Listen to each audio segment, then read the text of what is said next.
va feuilleter de très beaux bouquins avec Gaël Guiton dans Causement Réunionnais. Bonsoir Gaël Guiton. Bonsoir Jismi. Alors, de beaux bouquins, je disais. Oui, je confirme. Alors on va parler surtout de Victor Dixen. C'est un auteur fantastique, spécialiste dans l'imaginaire, que j'aime beaucoup depuis, je dirais pas ses premières œuvres, parce que j'ai plutôt découvert avec une autre saga, sa 3e saga, et qui m'a contacté il y a pas longtemps pour un futur roman qui sortait, La Cour des Ténèbres. C'est une nouvelle saga, Vampiria, La Cour des Ténèbres. Je voudrais vous montrer ce magnifique livre. Ah oui, la couverture est... Ah, elle est sublime. Alors, c'est la spécialité de Victor Dixen. Chaque ouvrage qu'il propose sont travaillés, sont recherchés, et c'est surtout que il ne s'arrête pas qu'à l'écriture, il propose aussi des magnifiques illustrations, voilà, il y a un souci des détails chez lui que j'adore. Je vous montrerai après dans ses autres livres, voilà, que ce soit la science-fiction ou de l'Uchronie. Il a un souci du détail, donc je crois qu'il doit avoir une équipe où il nous propose toujours des images. Je vais vous montrer, voilà, on va continuer.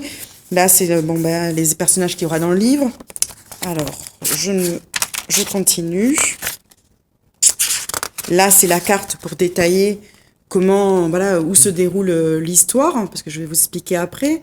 C'est le souci du détail. Quand on paye le livre de Victor Dixen, on sait ce qu'on aura dedans. D'ailleurs, je dis souvent qu'il ne faut pas le lire en e-pub, parce qu'on perd ce souci du détail. Ça n'a pas le même rendu sur une liseuse. D'accord. Voilà. Et c'est un auteur qui arrive aujourd'hui ou ça fait des années? Ah non, ça fait quelques années qu'il est sur le marché du livre. Il a une grosse communauté qui le suit, dont moi. Il est toujours dans le fantastique? Il est toujours dans le fantastique, l'imaginaire. Voilà, c'est son créneau. Science-fiction, imaginaire, fantastique. Mais là, il nous propose une uchronie. C'est une première. Alors vous savez ce que c'est une uchronie. Je vais expliquer. Oui, parce que moi je sais pas ce que c'est. Je vais expliquer. Donc, en ce qui concerne l'Uchronie, donc la Cour des Ténèbres, nous sommes en 1715.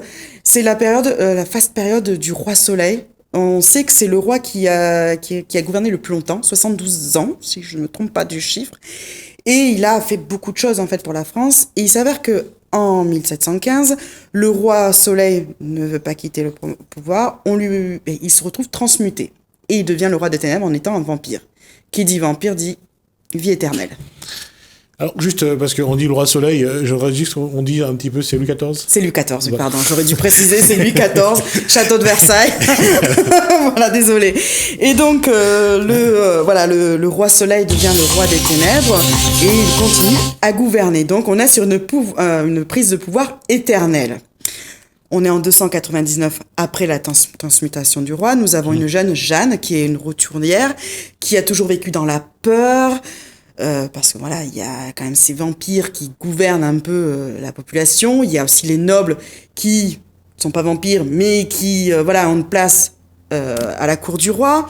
Un drame lui arrive et elle se retrouve à la cour du roi, pupille du roi des ténèbres.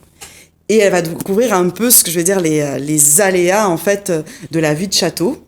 Ce qu'on a pu voir un peu dans l'histoire, les manipulations, les manigances pour la prise de pouvoir. Sauf que là, on a un roi qui est vampire, qui représente pour moi un des héros qu'on peut avoir dans l'imaginaire le plus attrayant et le plus énigmatique. Gentil, méchant, attirant.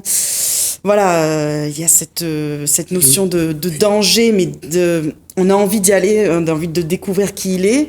Le grand Dracula, quoi. Donc voilà, c'est... Et en fait, Victor Dixen crée cette ambiance cour du château, mais avec ce côté horrifique derrière. Et dans la façon de narrer l'histoire, on a l'impression que derrière chaque acte, derrière chaque parole, il va y avoir quelque chose à chaque fois d'inattendu. Voilà, c'est l'effet Victor Dixen. Je dis souvent que la particularité de cet auteur, c'est qu'il utilise l'imaginaire pour un peu dénoncer ou montrer du doigt ce qui se passe un peu dans la société contemporaine. Alors moi, quand je l'ai lu, on est dans la période élection présidentielle aux États-Unis.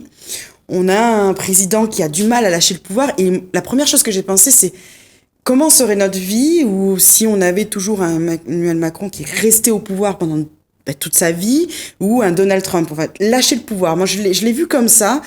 montrer en disant est-ce que ce serait bon qu'un roi ou un président reste toute la vie éternelle à ce pouvoir, est-ce qu'il ferait du bien, sachant que quand on recherche un peu dans l'histoire, c'est ce que j'ai bien aimé, c'est que j'ai eu envie de replonger un peu dans l'histoire de ce qu'avait fait Louis XIV à l'époque et de voir qu'il a apporté beaucoup de choses. Est-ce que ce qu'il a apporté aurait été encore bénéfique encore maintenant? On se pose des questions. Non, mais c'est ça triture. Je trouve que ça travaille. Et c'est ce que j'aime chez cet auteur, c'est toujours nous faire travailler poser des questions un peu sur notre vie actuelle, si ce qui se passe. Et il alerte beaucoup. Il y a d'autres romans, j'en parlerai après. Il alerte beaucoup sur ce qu'on voit dans la société contemporaine en utilisant l'imaginaire.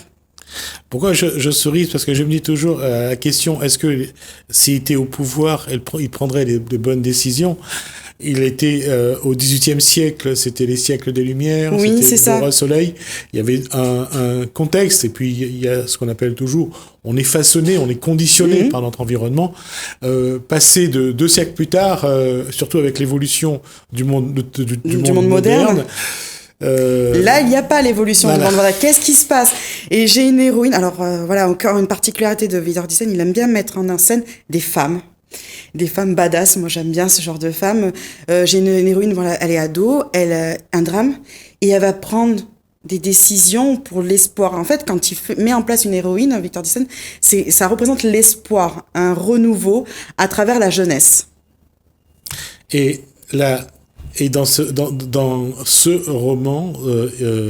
Alors, c'est le premier tome d'une saga, je ne sais pas combien il y aura de tomes. Voilà. En tout cas, moi, je serai là en mai 2021 pour le second tome avec impatience, parce qu'on est pris dans l'intrigue. Et c'est ça que je me disais, que finalement, c'est un éternel recommencement. Voilà.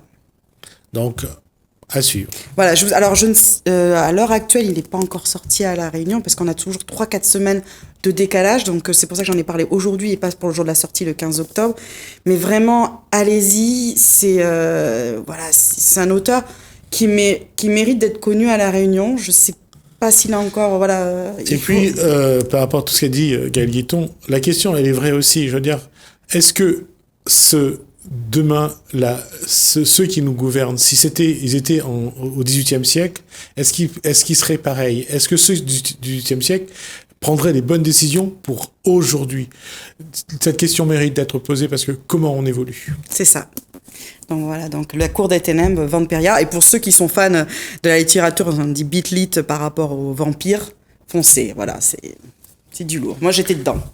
J'ai fait des cauchemars, mais j'étais dedans. D'accord, voilà. Et en plus, ça tombe bien, vous serez totalement dans la période d'Halloween. Dans la période d'Halloween. Donc, c'est toujours intéressant de se projeter dans l'imaginaire. C'est ça. Alors, j'ai découvert Victor Dixon avec la saga Phobos. Alors, pour la petite anecdote, je vous montre le tome 2, parce que j'étudie avec une adolescente en ce moment la saga Phobos, parce que c'est une saga sur 4 tomes, 5, parce qu'il y a un préquel. On est sur une saga fantastique science-fiction. C'est, quand je vais vous donner l'énoncé, vous allez rire. J'ai 6 prétendants, 6 prétendantes. Ils seront dans une capsule spatiale en direction de Mars. Ils vont devoir peupler. Ils sont les pionniers pour peupler Mars. Et il va y avoir une sorte de reality show autour de ces 12 adolescents. On est toujours, sur cette tranche d'âge, qui vont avoir, 6 minutes par semaine pour se séduire. Donc, découvrir l'amour, découvrir un nouvel environnement. Voilà, on est sur de l'anticipation. Ça vous rappelle rien? La télé-réalité. Oui, non, voilà, un peu le Secret Story, Love Story. Moi, je sais, quand je l'ai lu, j'avais la chanson en tête. Et encore une fois, Victor Dixon prend un élément contemporain, parce qu'on est à fond dans la télé-réalité, pour manipuler son lecteur et proposer quelque chose de beaucoup plus profond. Donc, Phobos, c'est une saga sur 4 tomes qui va aborder différents thèmes de société. La télé-réalité, la manipulation des médias. On a aussi, à un moment donné, parce qu'il y a un passage où il parle des marchands de rêves qu'il y a eu à une époque à Paris, où on en parlait beaucoup, et il prend tout ça, et pour en faire une grosse intrigue qui nous bouleverse. On a 12 héros issus de plusieurs pays dans le monde qui sont censés représenter la nouvelle génération, qui vont s'aimer, se détester. Voilà, il y a une petite intrigue amoureuse, et encore... elle passe à côté. Je trouve qu'elle est en second plan par rapport à ce qu'il met en avant.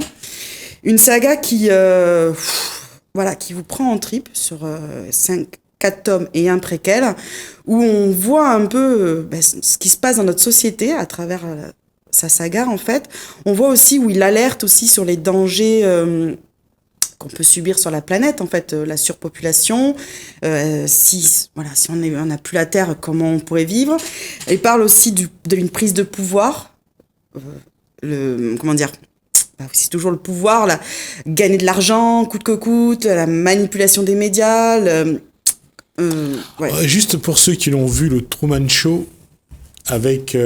Oui, voilà, on peut en faire référencer à Truman Show, qui est un très beau film aussi, et qui montre un peu ce qu'on peut faire avec des télés. Avec Jim Carrey et Ed Harris.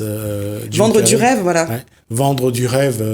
Et lui, ils l'ont conditionné filmé au moment où il sortait du ventre de sa mère. Donc, et ils l'ont accompagné jusqu'à ce qu'il découvre la supercherie. Oui. Là, nous avons 12 jeunes, je ne vais pas raconter l'histoire, issus de milieux complètement différents, qui ont été sélectionnés pour représenter la jeunesse, on va dire, et qui deviennent des stars du jour au lendemain sans avoir rien demandé. Et sans avoir de talent peut-être particulier. Et on a une héroïne, donc qui est cette jolie héroïne rousse, qui, pareil, qui représente l'espoir, va prendre des décisions par rapport à ce qu'elle voit, va essayer de bouleverser un peu ce qui se passe dans cette société. Et en fait, la question, c'est un petit peu comme une équation avec plusieurs inconnus, c'est comment construire un monde. Oui. Et là, c'est 6 personnes qui doivent être à l'origine d'un nouveau monde. C'est ça. Et on se rend compte que la réalité est peut-être autre chose. Alors, pour insister... Non, moi je trouve que c'est bien, c'est que si demain, il y a une télé-réalité autour de ça, je crois que ceux qui vont construire le monde sont ceux qui regardent. Parce que la télé, elle va aller dans le sens de la population pour que la population reste agglutinée devant l'écran. D'ailleurs, c'est bien de préciser ça, dans la construction du roman, Victor Dixon nous offre, en fait, comme si on était une caméra. On a d'abord une vision de narration vers l'héroïne, après dans le champ, contre-champ et hors-champ. Et c'est vraiment rondement mené, donc on voit un peu l'action qui se déroule à différents endroits, comment réagissent certains protagonistes tout le long de l'histoire. Et comment réagissent aussi le téléspectateur. C'est ça. Et pour préciser, voilà, Victor Dixon, c'est le souci du détail. Donc quand on lit son roman, on tombe sur des petites pépites. Alors moi qui ne suis pas une scientifique, merci. J'ai eu envie de lui dire merci parce que voilà, c'était bien expliqué. On a d'autres dessins où il explique comment on manipule, voilà, je sais plus le nom, la coquille qui monte dans l'espace, pardon. Voilà, c'est vraiment bien expliqué. J'ai d'autres images par là. Alors voilà, il explique comment se parle. D'accord. Voilà, c'est du Victor Dixon, professionnalisme jusqu'au bout des doigts.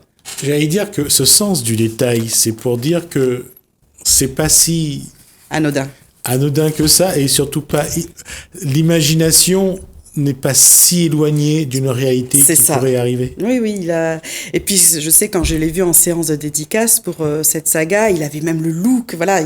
Victor Dixon, il crée un univers autour de ses livres. En ce moment, de toute façon, pour La Cour des Ténèbres, il crée des petites interviews le soir. Il fait exprès de le mettre dès le coucher de soleil pour rentrer dans l'ambiance. Voilà, c'est un univers, Victor Dixon. Pas lui tout seul, je pense qu'il a une équipe derrière qui le suit. Et, finalement, j'allais dire, le peuplement de Mars, ce n'est pas si éloigné que ça. C'est ça.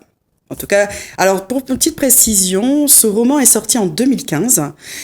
En version brochée, et Pocket Jeunesse a ressorti dernièrement, en ce moment en librairie, vous le voyez dans toutes les librairies à La Réunion, en version Pocket, donc à moins de 10 €, on peut avoir la saga de Victor Dixon. Donc il y a les 2 premiers tomes qui sont sortis à La Réunion, donc n'hésitez pas à aller, petit budget, ça fait plaisir, au porte-monnaie. D'accord, il nous reste un dernier non, on a encore un petit peu de temps. D'accord. On a encore 6 minutes au moins. Alors 6 minutes, alors petit bijou qui est sorti. Cogito.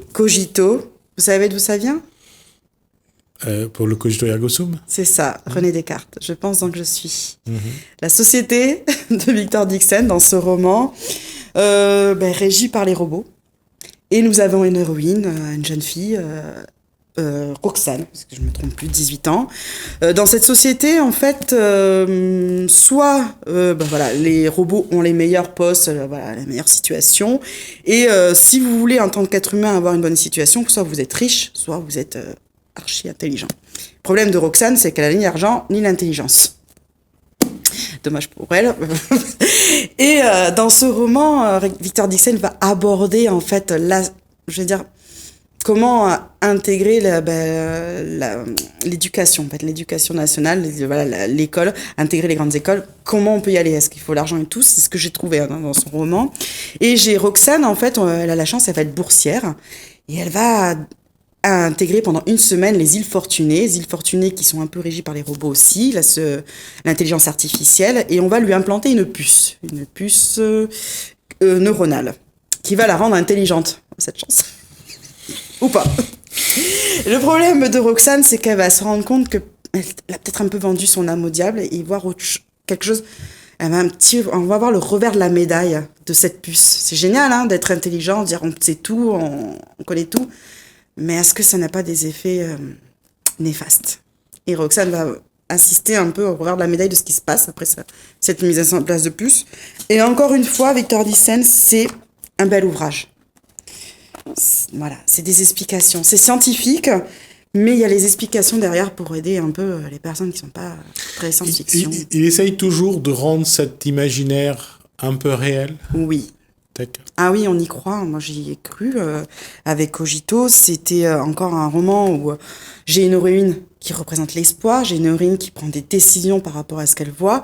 Et c'est surtout que j'ai un univers plausible.